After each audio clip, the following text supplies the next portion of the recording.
हाय dears, तो हम लोग पढ़ेंगे आज रिवर्स ऑफ इंडिया, भारत की जो नदियां हैं और उनका उद्गम स्थल की वो कहाँ से उद्गम हुई हैं और कहाँ पे वो जाके मिली हुई हैं। मतलब उनका उद्गम और उनका जहाँ पतन हुआ या जहाँ वो जाके समुद्र में मिली हैं या जहाँ वो ख़त्म होती हैं, यानी एंड पॉइंट को हम लोग पढ़ने वाले हैं।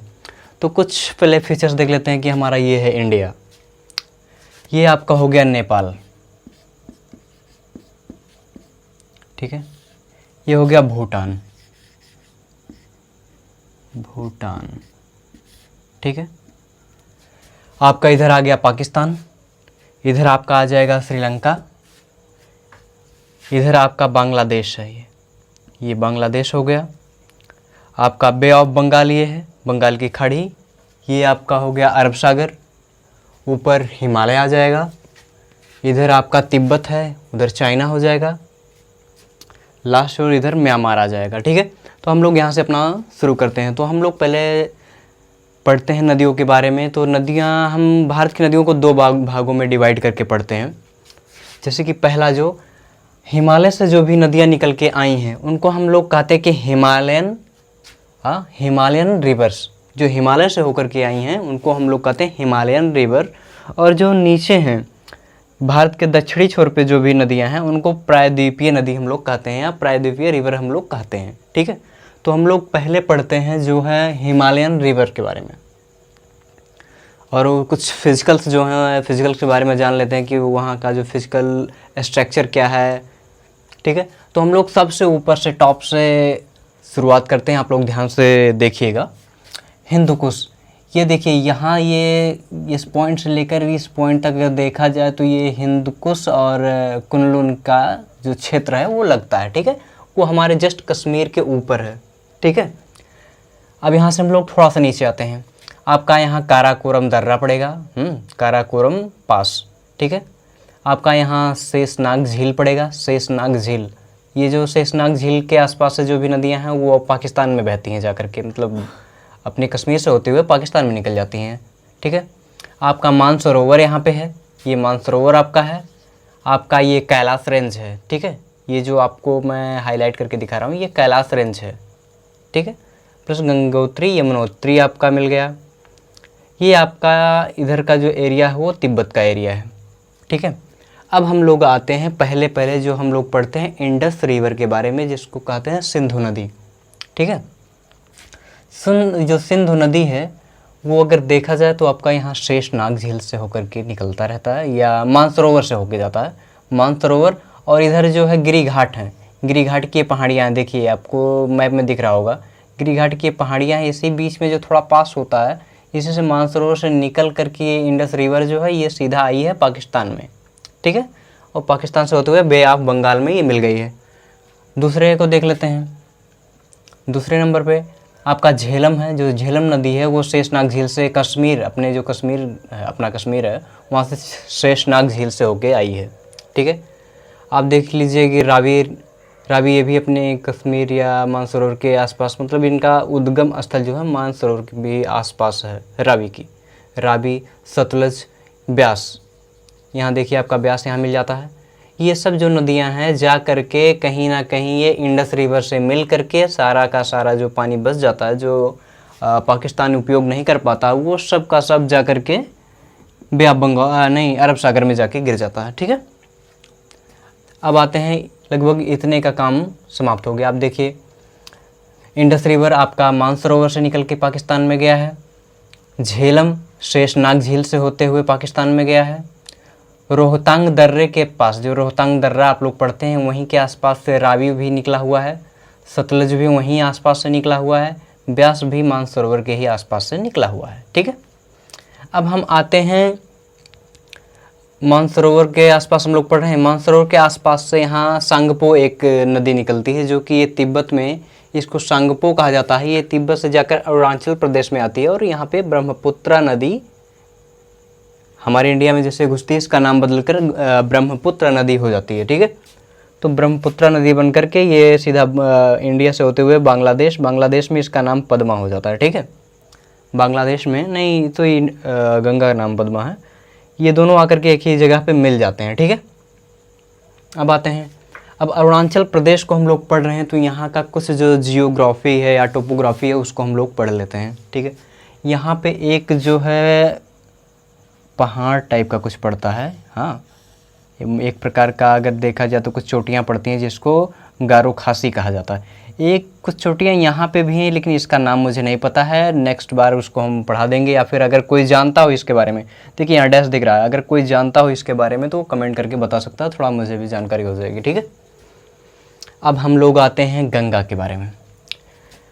जो गंगा नदी है वो गंगोत्री से निकलती है, ठीक है। गंगोत्री के मुहाने से वो निकलती हुई आती है, वो इलाहाबाद में, या आज इसका नाम प्रयागराज है, प्रयागराज में आके पहुंचती है। वहाँ से घूमते हुए ये बिहार से होते हुए पश्चिम बंगाल से होते हुए आ जाती है, बांग्लादेश से सटी हुई, और प्लस थोड़ा किनारे होकर के ये गिरती है जा कर के बे ऑफ बंगाल में, जहाँ ये बहुत बड़ा एक डेल्टा का निर्माण करती है। जो सुंदरबन डेल्टा है वो इसी गंगा के बेसिन में ही पाया जाता है, ठीक है। आइए नेक्स्ट यमुनोत्री के बारे में पढ़ लेते हैं। यमुनोत्री जो यमुना नदी है वो यमुनोत्री से निकलती है और आ करके ये प्रयागराज में जहाँ पहुँची थी गंगा, वहाँ आकर के गंगा से मिल जाती है, यहाँ एक बन जाता है संगम, ठीक है। फिर ये संगम के आसपास आ करके ये ख़त्म हो जाती है, ख़त्म होकर यहाँ आगे गंगा रहती है। गंगा जो है अभी आपको मैंने बता दिया कि वो आगे जाके पश्चिम बंगाल तक पहुँच चुकी है और जो डेल्टा का निर्माण करती है। अब आते हैं कुछ गंगा की सहायक नदियाँ हैं। जो गंगा की सहायक नदियां हैं ये यहाँ नेपाल और तिब्बत से होते हुए कुछ पानी जो अपने साथ लेके आती हैं, जो ला करके इसमें मिलती हैं, जिसमें से क्या है, एक तो गंडक है, एक तो कोसी नदी है, एक घाघरा है, ठीक है। घाघरा नदी, गंडक नदी और कोसी नदी ये गंगा की एक प्रकार की सहायक नदियां हैं, ठीक है। ये छोटी नदियां हैं जो ये दोनों हैं, ये दोनों मेन हैं, ठीक है। इनको सहायक में जाना जाता है, लेकिन इन्हें जानना जरूरी है कि इनका भी जो उद्गम स्थल है वो नेपाल या नेपाल के उस पार तिब्बत से हुआ है, ठीक है। अब आते हैं यमुना का द एंड यहाँ होने वाला, तो यमुना के बारे में जान लेते हैं। यमुना जो है 1310 किलोमीटर लंबी है और यमुना से एक छोटी सी नदी निकली हुई है, आकर के यहाँ पे ख़त्म हो जाती है। इसका आगे कोई नाम नहीं मिलता है, पता नहीं ये ज़मीन में समा गई है या क्या हुआ है, इसके आगे इसका कोई पता नहीं मिलता है, ठीक है। अब हम लोग आ जाते हैं एक सोन नदी के बारे में पढ़ते हैं, ठीक है।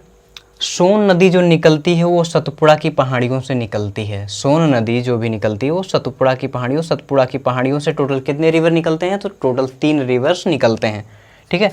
पहला सोन नदी हो गया, दूसरा महानदी और तीसरा जो है नर्मदा, ठीक है। ये लगभग तीनों पड़ते हैं आपके मध्य प्रदेश में, ठीक है। जहाँ तक मुझे याद है ये लोकेशन मध्य प्रदेश के आसपास ही है, और ऐसे थोड़ा आप लोग भी देख लीजिएगा। तो सोन नदी जो है इसकी जो यहाँ से निकल करके आगे पहुँचकर ये फिर गंगा की सहायक नदी बन जाती है। सोन नदी जाके गंगा में मिल जाती है, जैसे ये नदियाँ ऊपर वाली नदियाँ यहाँ के मिली थी, ठीक है। सोन नदी का भी काम ख़त्म। अब आते हैं पढ़ते हैं महानदी के बारे में।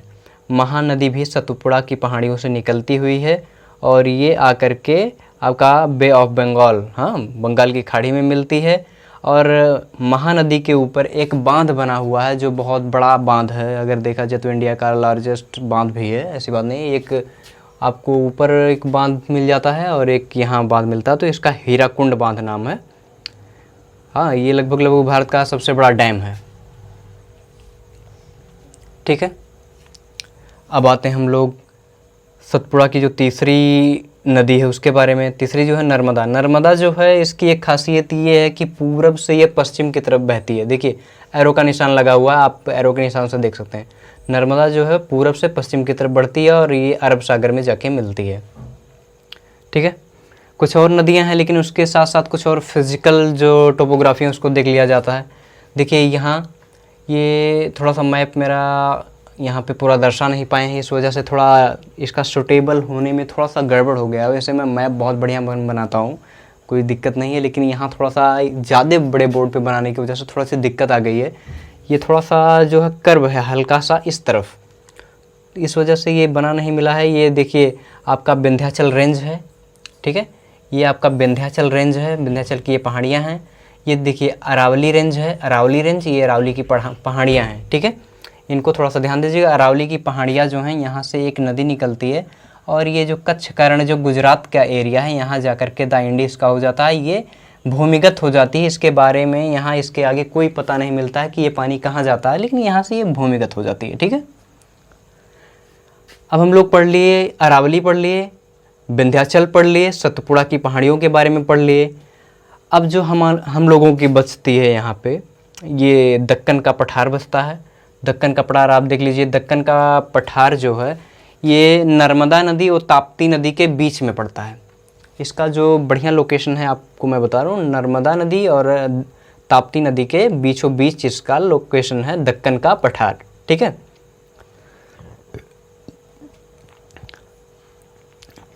अच्छा, ईस्टर्न और वेस्टर्न घाट के बारे में भी अभी हम लोग पढ़ लेते हैं, क्योंकि हमको ऐसा लगता है कि ईस्टर्न घाट यहाँ पे होगा, वेस्टर्न घाट यहाँ पे होगा, मतलब पश्चिमी छोर पे वेस्टर्न घाट और ईस्ट वाले छोर पे ईस्टर्न घाट, लेकिन ऐसा नहीं है मित्रों।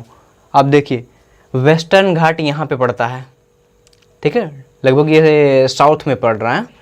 ईस्टर्न घाट, वेस्टर्न घाट इधर आ गया, यानी पश्चिम की तरफ वेस्टर्न हो गया और पूर्व की तरफ ईस्टर्न हो गया, यानी ईस्ट माने पूर्व, ईस्टर्न घाट, वेस्टर्न घाट, ठीक है।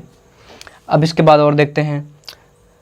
अभी हमने पढ़ा कि नर्मदा नदी का जो धारा है वो पूर्व से पश्चिम है। सेम वही हाल है ताप्ती नदी। जो ताप्ती नदी है इसका भी धारा पूर्व से पश्चिम की तरफ है और बे ऑफ बंगाल में ये भी मिल जाती है। नीचे आते हैं गोदावरी।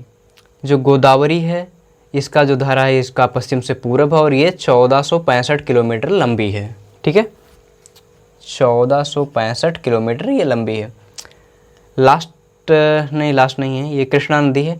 कृष्णा नदी अपना यहाँ देखिए वेस्टर्न घाट से होते हुए लगभग ईस्टर्न घाट को ये टच करती है, ठीक है। वेस्टर्न घाट से होते हुए ईस्टर्न घाट को टच करने वाली नदी ये है कृष्णा नदी, ठीक है। ये 1400 किलोमीटर लंबा है और इस पे भी एक डैम बना हुआ है जिसका नाम है नागार्जुन डैम। ये काफ़ी परीक्षाओं में पूछा जा चुका है और ये आपके पेट एग्जाम वगैरह इसमें ज़्यादा पूछे जाएगा, तो इस वजह से इसे थोड़ा सा ध्यान दीजिएगा कि नागार्जुन डैम किस नदी पर बना हुआ है, तो वो कृष्णा नदी है, ठीक है। लास्ट में एक नदी और बच जाती है जिसका नाम है कावेरी। कावेरी का उद्गम स्थल यहाँ कहीं है, मैंने यहाँ से दर्शा दिया है, ठीक है। तो यहाँ कहीं से कावेरी और 805 km ये लंबी है, 805 किलोमीटर लंबी है कावेरी नदी, ठीक है। तो हम लोगों ने लगभग सारी नदियों को कवर कर लिया है। इसको एक से दो बार, एक बार में हो सकता है समझ में ना आए, तो एक से अधिक बार आप लोग देख लीजिएगा, आपको समझ में आ जाएगा। जो भी इसका फिज़िकल लोकेशन है मैंने अपनी तरह से काफ़ी बढ़िया बनाने की कोशिश की है।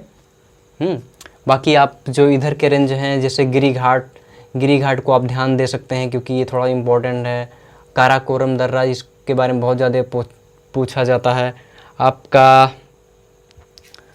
और क्या है, बाकी बांग्लादेश आप देखिए चुके हैं, यहाँ एक पड़ता है बांग्लादेश के आसपास, ये बांग्लादेश और इंडिया के जस्ट बॉर्डर पे यहाँ डेल्टा पड़ता है, सुंदरबन डेल्टा।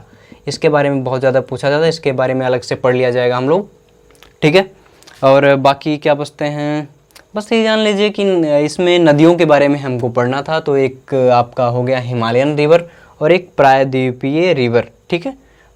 और बाकी ये आपका कर्क रेखा है। अब देखिए कर्क रेखा को ही देखते हुए हम लोग इसको बना लिए हैं कि जो कर्क रेखा भारत के दो भागों में बांटता है इसे, और एक ऊपर वाला हिस्सा हिमालयन रेंज में चला जाता है, नीचे वाला प्रायद्वीपीय रेंज में चला जाता है।